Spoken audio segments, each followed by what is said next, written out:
귀한 찬양 감사합니다. 오늘 하나님께서 주신 말씀은 고린도전서 16장 13절에서 24절까지의 말씀입니다.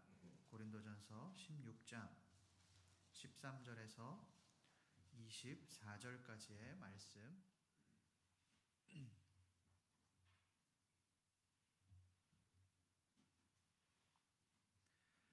저와 여러분들이 한 절씩 교독하시겠습니다. 깨어 믿음에 굳게 서서 남자답게 강건하라. 형제들아, 스데바나의 집은 곧 아가야의 첫 열매요 또 성도 섬기기로 작정한 줄을 너희가 아는지라. 내가 너희를 권하노니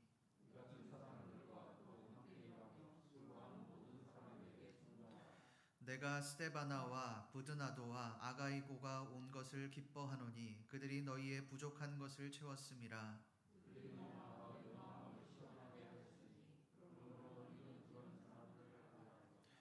아시아의 교회들이 너희에게 문안하고 아굴라와 브리스가와 그 집에 있는 교회가 주 안에서 너희에게 간절히 문안하고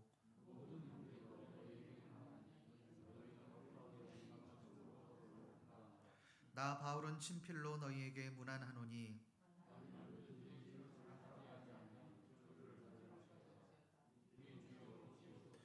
주 예수 그리스도의 은혜가 너희와 함께하고 나의 사랑이 그리스도 예수 안에서 너희 무리와 함께할지어다.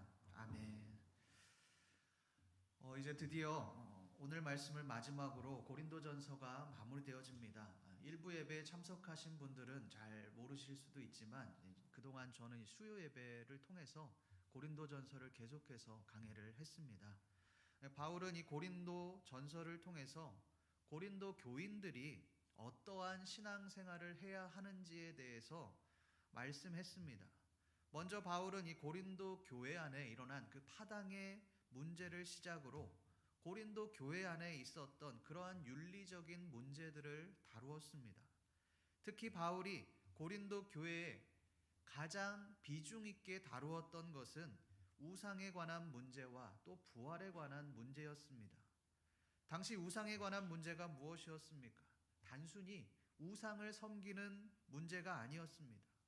이 우상 숭배에 관한 문제는 당시의 문화적인 고린도라고 하는 문화적인 배경과 연결이 되는 관련이 되는 그러한 문제들이었습니다.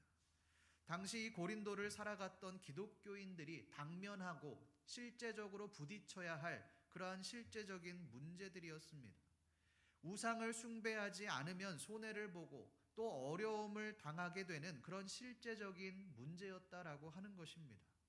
이 문제로 인하여서 고린도 교회 안에 많은 신앙인들의 믿음이 흔들리게 되었습니다. 바울은 이러한 실제적인 문제에 직면해 있던 그 고린도 교인들을 향하여 문화적인 측면으로 접근합니다. 무조건 하지 말라고 말하지 않습니다. 또 무조건 해도 된다라고 말하지 않습니다. 바울은 자기의 유익이 아니라 남의 유익을 구하는 측면에서 접근하라고 그렇게 말씀합니다. 여러분, 바울이 왜 이렇게 말을 합니까? 믿음이 강한 자나 믿음이 약한 자나 유대인이나 이방인들이나 모든 사람들에게 거치지 않도록, 마음 상하지 않도록, 실족하지 않도록 하기 위해서였습니다. 많은 사람의 유익을 구하고 그들로 하여금 구원을 받게 하는 것, 그것이 바울의 고린도 전서를 기록한 목적이었습니다. 율법이 아니라 구원의 관점으로 보아야 한다. 이것이 바울의 결론입니다. 여러분이 부활에 대해서는 어땠습니까? 몸의 부활을 믿지 않고 부정하는 그 헬라 문화권 속에서 예수 그리스도는 반드시 다시 살아나셨다라고 하는 그 부활 신앙을 고린도 교인들에게 전수했습니다. 그리고 오늘 말씀에서 드디어 바울은 고린도 전서를 마무리하고 있습니다. 오늘 말씀은 크게 두 부분으로 나뉘어집니다. 13절과 14절 또 15절과 25절의 말씀입니다. 13절과 14절은 바울의 마지막 당부입니다. 또 15절부터 24절은 바울의 마지막 인사라고 할 수 있습니다. 여러분, 오늘 말씀의 이 본문을 자세히 한번 살펴보십시오. 가장 많이 등장하는 단어가 무엇입니까? 그 중에 하나는 바로 사랑입니다. 바울은 14절과 22절, 24절을 통해 사랑이라고 하는 단어를 3번이나 언급합니다. 그렇다면 이 오늘 말씀에서 바울이 말하고자 하는 바는 사랑이라고 할 수 있습니다. 그러나 바울은 사랑만 언급하지 않습니다. 믿음에 굳게 서라고 그렇게 말씀합니다. 남자답게 강건하라고 말씀합니다. 바울은 오늘 말씀에서 이렇게 행했던 동역자들을 언급합니다. 그들은 바로 스데바나와 아굴라와 브리스가 부부입니다. 이들을 통해서 그리스도인의 삶이란 도대체 어떤 삶인가를 우리가 살펴보기를 소망합니다. 먼저 스데바나를 보겠습니다. 말씀을 보겠습니다. 성경책 15절부터 16절까지의 말씀을 한 목소리로 읽습니다. 시작. 형제들아, 스데바나의 집은 아가야의 첫 열매요 또 성도 섬기기로 작정한 줄을 너희가 아는지라. 내가 너희를 권하노니 이 같은 사람들과 또 함께 일하며 수고하는 모든 사람에게 순종하라. 바울은 고린도 교인들을 향하여 이렇게 말씀합니다. 이 같은 사람들과 또 함께 일하며 수고하는 모든 사람에게 순종하라. 여기에서 이 같은 사람들은 스데바나와 같은 사람들입니다. 여러분, 이 스데바나라고 하는 사람은 바울의 전도를 받고 이 아가야에서 처음 그리스도인이 된 사람입니다. 처음 회개하고 그리스도인이 되었습니다. 여러분, 이 처음 그리스도인이 되었다. 이것은 굉장히 중요한 의미입니다. 말씀에서도 첫 열매에 대해서, 초태생에 대해서 굉장히 큰 의미를 두기 때문에 그렇습니다. 여러분, 첫 열매는 성경에서 굉장히 중요한 것으로 여겨집니다. 그런데 이 스데바나가 그랬다는 겁니다. 굉장히 귀한 사람이죠. 그러나 여러분, 이 첫 열매라고 하는 것은 결코 쉽게 맺어지는 것이 아닙니다. 첫 열매를 맺기 위해 농부는 짧게는 몇 달, 길게는 몇 년에 걸쳐서 갖은 노력을 해야 합니다. 매일같이 물을 주고 거름을 주고 가지를 치고 병충해가 들지 않게 하기 위해서 약을 뿌리고 이 과정을 매일같이 반복해야만 합니다. 그렇게 인내하고 또 인내하고 그래서 얻는 것이 바로 첫 열매입니다. 그런데 이 스데바나가 그랬다는 것입니다. 처음 그리스도인이 된 것은 굉장히 복된 일이고 의미가 있는 일이지만 아시다시피 고린도라고 하는 도시는 우상 숭배의 전형의 도시였습니다. 수천 개의 신전들이 있었고 우상을 섬기는 사람들이었고 이것이 삶에 깊숙이 박혀 있었습니다. 우상에게 절을 하지 않는 것, 우상의 제물을 먹지 않는 것, 또 음행을 하지 않는 것은 당시 고린도의 사회에서는 인간의 모든 권리들을 포기하는 것과 같았습니다. 사회적인 제약도 받았습니다. 또 사람들로부터 무시도 받았을 겁니다. 여러분, 우리나라 초기 기독교인들도 그렇지 않습니까? 우리는 일제강점기 때 일어난 이 백오인 사건을 기억하실 겁니다. 1911년에 일본은 신민회나 기독교인들을 중심으로 총독 암살을 실행했다는 그 명목으로 약 600명의 한국인들을 잡아갔습니다. 그 중에서 123명을 기소시키고 구속시켰습니다. 그 중에 기독교인이 92명이었습니다. 엄청난 숫자입니다.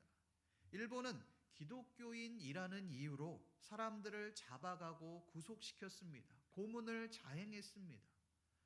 일본인들이 이렇게 했던 이유가 무엇입니까? 기독교를 탄압하기 위해서였습니다.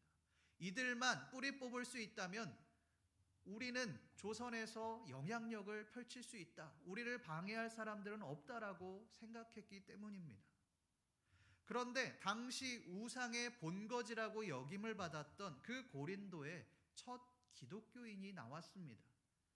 여러분, 얼마나 많은 핍박이 있었겠습니까? 일제강점기 시절에 백오인 사건과 같이 고린도 사람들은 스데바나를 핍박하기 위해 눈에 불을 켜고 있었을 겁니다. 어떻게 해야 이 스데바나를 돌이키게 할 수 있을까? 이 생각들을 했을 겁니다. 그런데 이 스데바나는 끝까지 믿음을 지켰습니다. 배교하지 않았습니다. 그렇다면 오늘 말씀 13절의 말씀과 같이 믿음에 굳게 섰다라고 할 수 있습니다. 남자답게 강건하게 자신의 믿음을 유지해 나갔다라고 할 수 있습니다. 그러나 이 스데바나는 강건하기만 했던 사람이 아닙니다. 사랑과 섬김의 사람이었습니다. 우리 15절 말씀을 한 번 더 읽어보겠습니다. 시작. 형제들아, 스데바나의 집은 곧 아가야의 첫 열매요 또 성도 섬기기로 작정한 줄을 너희가 아는지라 내가 너희를 권하노니. 15절 하반절의 말씀을 한번 보십시오. 또 성도 섬기기로 작정한 줄을 너희가 아는지라라고 말씀합니다. 여러분, 이 스데바나는 자기의 신앙을 유지하는 것도 힘든 사람입니다. 언제 어떤 사람들이 나를 핍박할지, 또 어떤 사람들로 어떤 어려움을 당하게 될지 알지 못하는 그 상황에 놓인 사람이 바로 스데바나입니다. 당시 이 고린도의 문화적인 상황에서 그러한 우상을 숭배하는 배경 속에서 믿음 생활을 한다라고 하는 것은 엄청난 손해를 감수해야 하는 일이었습니다. 단순한 손해뿐만 아닙니다. 생존의 문제가 위협을 받는 그런 상황이었습니다. 당장 먹고 사는데 지장이 있었다는 말입니다. 그런 상황에서 이 스데바나는 어떻게 합니까? 자기 자신을 돌아보지 않습니다. 오히려 성도를 섬기고 있습니다. 단순히 섬겼다라고 말을 하지 않습니다. 성도 섬기기로 작정했다라고 말을 합니다. 여기에서 이 작정했다라는 말은 영어로 데보티드라는 말입니다. 헌신했다라는 말입니다. 그냥 성도를 섬기는 것이 아니라 최선을 다해 헌신했다라는 말입니다. 누구를 위해 헌신했습니까? 고린도 교인들을 위해서 헌신했습니다. 15절에 보면 이 스데바나를 표현할 때 그냥 스데바나라고 말하지 않습니다. 스데바나의 집이라고 말을 합니다. 이것은 스데바나의 가정이라는 말입니다. 당시의 집이라는 표현은 가족을 의미하는 표현이었습니다. 이 스데바나의 믿음을 통해서 스데바나의 가정이 구원을 받게 되었다는 말입니다. 그런데 이 스데바나의 집이라는 표현 속에는, 그 단어에는 한 가지 숨은 뜻이 더 있습니다. 그것은 바로 말 그대로 집이라는 의미입니다. 복음의 열매는 스데바나의 가정뿐만 아니라 그의 집 또한 귀하게 사용되었다라는 의미가 있습니다. 스데바나는 바울로부터 복음을 접하고 복음을 듣고 회심했습니다. 그러나 그는 회심한 것으로, 그리스도를 믿는 것으로 끝나지 않습니다. 받은 은혜를 나누어 주었습니다. 자신의 집이 복음의 전초 기지가 될 수 있도록 집을 내어 주었습니다. 자신의 집을 교회로 사용할 수 있도록 내어 놓은 것입니다. 여러분, 이것은 보통 헌신이 아닙니다. 자신이 가진 모든 것을 희생해야지만, 내어 놓아야지만 가능한 일입니다. 그러나 이 스데바나의 그 헌신이 고린도 교회를 세워나갈 수 있는 그러한 귀한 초석이 되었습니다. 우리나라도 이 기독교인들이 짧은 역사지만 급속도로 성장했습니다. 지금은 조금 주춤하고 있지만 1990년대 우리나라 기독교 인구는 약 1,000만이 넘었습니다. 당시에 4명 중에 1명이 기독교인이라고 할 만큼 엄청난 성장을 기독교가 이루었습니다. 이렇게 기독교가 성장한 데에는 자신의 것을 아낌없이 내어준 성도들의 희생이 있었기 때문에 가능한 일입니다. 우리 교회도 그렇지 않습니까? 신방을 하며 교회 초기 멤버이신 그 권사님께 우리 교회 초창기 이야기를 들은 적이 있습니다. 그 권사님이 우리 교회에 처음 세워진 이야기들을 하시는데 이렇게 말씀하시는 겁니다. 우리 교회는 가정교회, 또 천막교회에서부터 시작을 했다. 3사람 정도가 모이면서 자기의 집을 내어주고 하면서 예배가 시작이 되었다. 제가 초기 멤버인데 지금에 와서 신림교회를 보면 너무나도 감격스럽다라는 말씀을 하셨습니다. 여러분, 우리 신림교회가 지금 이 자리에 있을 수 있는 것은 당시에 자신의 집을 교회의 공간으로 내어주었던 누군가가 있었기 때문에 지금의 신림교회가 존재할 수 있는 것입니다. 내 집이 그렇게 자신의 집을 내어주었던 그분들은 어떤 심정으로 자신의 집을 내어주었겠습니까? 내 집이 귀한 교회로 사용할 수 있으면 좋겠다. 내 집이 하나님의 집으로 사용되면 좋겠다. 그 선한 사역에 내가 쓰임을 받고 싶다. 이런 마음으로 헌신하지 않았겠습니까? 나중에 내가 돌려받겠다. 교회가 커지면 내가 그것으로부터 회수하겠다. 이런 마음 가지지 않았습니다. 오로지 하나님을 위해, 교회를 위해 나의 것을 아낌없이 내어준 것입니다. 성도 여러분, 우리는 정말 하나님을 위해서 우리의 것을 내어주고 계십니까? 아니면 나의 것을 채우기 위해서 하나님을 이용하고 계십니까? 과거와는 다르게 오늘날 많은 신앙인들이 이 자기 희생을 하려고 하지 않습니다. 하나님을 믿는다고 하면서도 그 중심과 초점이 하나님이 아니라 나에게 맞춰져 있습니다. 내 것을 내어놓으려고 하지 않는 겁니다. 하나님을 믿는다고 하지만 막상 희생해야 될 그 상황에서는 하나님 이것만큼은 안 됩니다. 하나님, 내가 이것만큼만 희생하겠습니다. 이만큼만 헌신하고 봉사하겠습니다. 이만큼만 내어놓겠습니다. 이렇게 기도하는 겁니다. 자신의 것을 내어놓지 않는 겁니다. 여러분, 이것은 그리스도인이라고 할 수 없습니다. 왜 그렇습니까? 그리스도를 위해서 살지 않기 때문에 그렇습니다. 나를 위해 살아가는 그러한 무늬만 기독교인이라고 할 수 있습니다. 이 아프리카에 가장 덥고 독사와 악어가 들끓는 곳으로 이름난 랑바레네라는 곳이 있습니다. 이곳에 가면 서양집도 아니고 현지인 집도 아닌 40여 채의 자그마한 건물들이 모여 있습니다. 이 집들은 그 지방민들을 위한 병원으로 알버트 슈바이처가 세운 건물들, 병원입니다. 이 알버트 슈바이처는 1875년에 독일에서 태어나서 26세 때에 이미 철학과 신학, 음악 세 가지 분야에서 이미 박사학위를 취득했습니다. 그리고 의학 박사까지 네 가지의 박사학위를 취득한 수재 중의 수재였습니다. 그런 그가 1913년에 모든 것을 다 저버리고 가장 불쌍한 사람을 위해 주 예수의 복음을 전하려고 아내와 함께 아프리카로 향했습니다. 그곳에 이르러서 그는 병원을 세우고 현지인들을 돌보아주며 그리스도의 복음을 전하기를 힘썼습니다. 그런데 자신의 뜻대로 힘쓴 만큼 열매가 맺어지면 좋은데 더 어려움을 당하고 온갖 고난을 당하는 겁니다. 한 번은 이 슈바이처가 이렇게 말을 했다고 합니다. 이 같은 야만인들을 고쳐주기 위해서 내가 이런 곳에 오다니 나는 정말 바보다, 이렇게 말을 했다고 합니다. 그런데 그때 이 슈바이처의 말을 통역하던 통역사가 옆에서 이렇게 말을 합니다. 선생님은 과연 세상에서 제일 가는 바보입니다. 그러나 하늘나라에서는 그렇지 않을 겁니다. 성도 여러분, 우리는 하나님을 믿는다고 하면서도 늘 계산합니다. 내가 이렇게 헌신하면 하나님이 나에게 이만큼 해주시겠지. 하나님이 나에게 이런 은혜를 베풀어 주시겠지. 내가 지금 어려워하는 그 문제들을 해결해 주시겠지. 하나님과 거래를 하고 계산을 하는 그런 신앙생활을 하는 것입니다. 그런 우리를 향하여 바울은 뭐라고 말씀합니까? 우리 오늘 말씀 22절 말씀을 함께 읽어보겠습니다. 시작.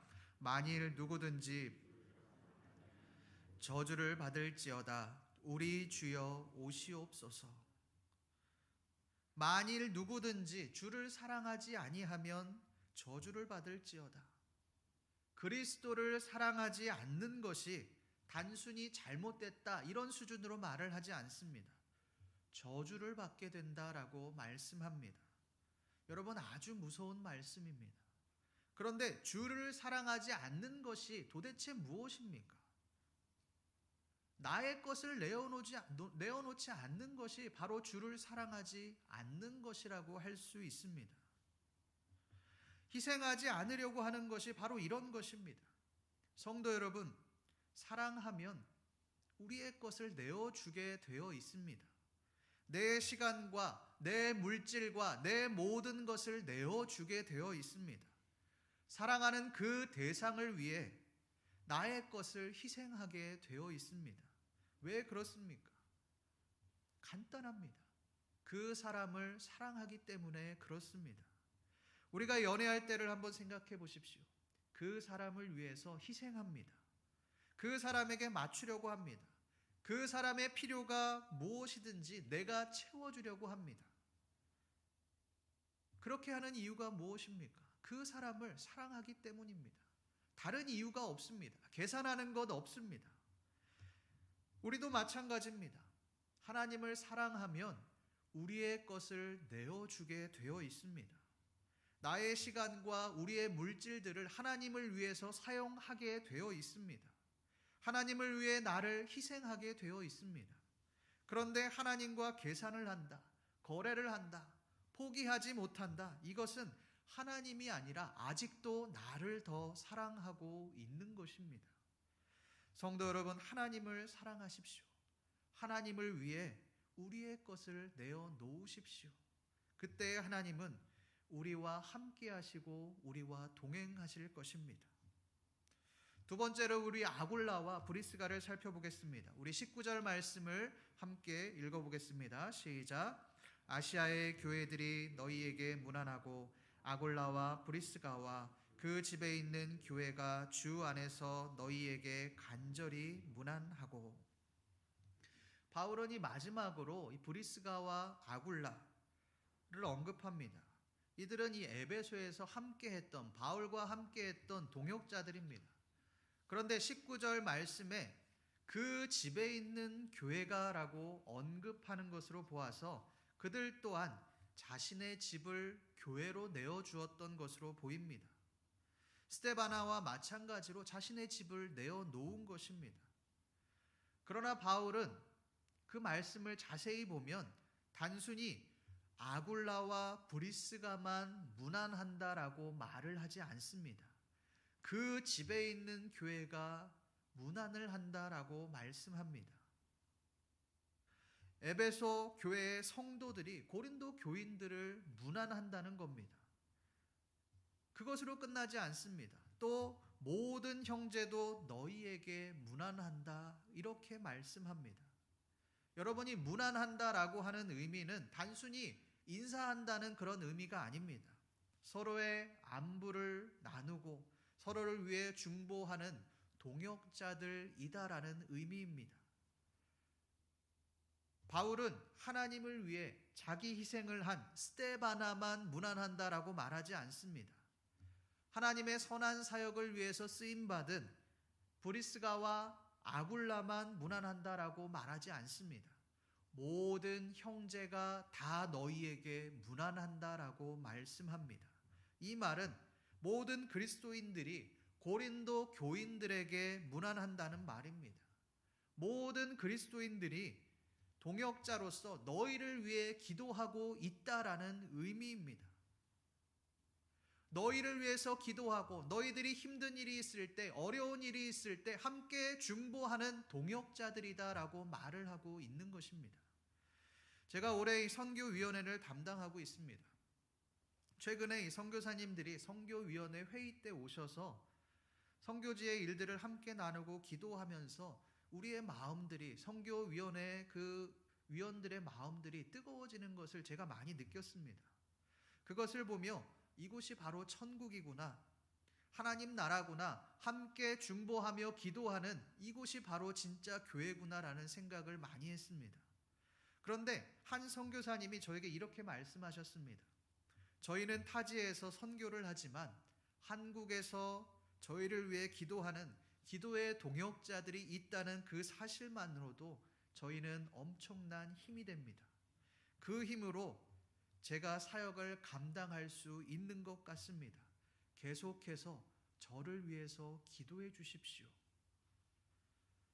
여러분이 신앙생활은 혼자 할 수 없습니다. 힘들면 함께 위로해주고, 기쁘면 함께 기뻐해주고, 어려운 일이 있으면 함께 중보하는, 그 기도하는 신앙의 동역자들이 함께 동역해야지만 가능한 일입니다. 그래야 넘어지지 않고 올바르게 신앙생활을 할 수 있습니다. 바울은 고린도 교인들뿐만 아니라 모든 그리스도인들, 모든 믿음의 형제들이 너희를 위해 기도하고 있다, 너희를 위해 중보하고 있다, 너희를 위해 동역하고 있다라고 그렇게 말씀합니다. 여러분, 여기에는 믿음이 좋은 사람도 있고 믿음이 연약한 사람도 있을 겁니다. 능력이 많은 사람도 있고 또 연약한 사람도 있을 겁니다. 이들이 함께 동역하며 서로 간다면 믿음이 좋은 사람, 능력이 많은 사람은 손해를 보겠죠. 자기 것을 내어주어야 되겠죠. 그러나 함께 가는 겁니다. 믿음이 좋은 사람은 연약한 사람들을 세워나가야 할 책임이 있습니다. 연약한 사람은 믿음이 좋은 사람들을 따라가야 할 책임이 있습니다. 16절 말씀에서 그런 사람들에게 순종하라고 말을 하는 것이 바로 이 맥락입니다. 이 다양한 사람들이 함께 조화를 이루어가며 서로 희생하며 서로 격려하며 기도하며 함께 신앙생활하는 곳, 그곳이 진정한 하나님의 교회라고 할 수 있습니다. 성도 여러분, 우리 교회가 이런 교회가 되었으면 좋겠습니다. 우리가 믿음이 있다면 연약한 자들을 섬겨주는 겁니다. 서로 다르지만, 서로 맞지 않지만 함께 신앙생활 해가며 함께 동역하는 겁니다. 그것이 바로 믿음의 교회라고 할 수 있습니다. 신림교회가 이러한 교회가 되었으면 좋겠습니다. 더불어서 우리가 명절에 많은 가족들을 만납니다. 그 가족들 중에는 믿음이 좋은 사람도 있지만 불신자들도 있을 겁니다. 그러나 우리가 가는 곳, 우리가 함께 하는 곳, 그것이 바로 그리스도의 교회입니다. 하나님의 교회입니다.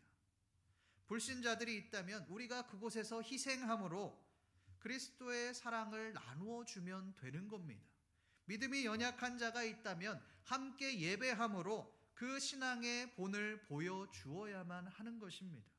그때 우리는 진정한 그리스도인의 삶을 살아가게 될 것입니다. 오늘 말씀에서 나의 사랑이 그리스도 예수 안에서 너희 무리와 함께할지어다 라고 말씀한 바울처럼 서로 사랑하며 위로하며 중보하며 우리가 선 곳을 하나님의 나라, 진정한 교회로 이루어 가시는 신림교회 모든 성도님들 되시기를 간절히 소망합니다. 기도하겠습니다. 하나님 아버지, 오늘 고린도전서를 마무리합니다. 하나님, 이 고린도전서의 이 바울의 마지막 인사 속에 우리가 어떻게 그리스도인으로 살아가야 할지, 또 어떻게 교회를 이루어 가야 할지를 알게 하시니 감사합니다. 하나님, 우리가 복음의 빚진 자로서 복음을 전하는 삶을 살아가게 하시고 교회 안에서 차별하지 않고 서로 사랑하며 기도하며 중보하며 믿음의 교회를 이루어가는 귀한 성도님들 될 수 있도록 주여 도와주시옵소서. 감사드리며 살아계신 우리 주 예수 그리스도의 이름으로 기도드립니다. 아멘.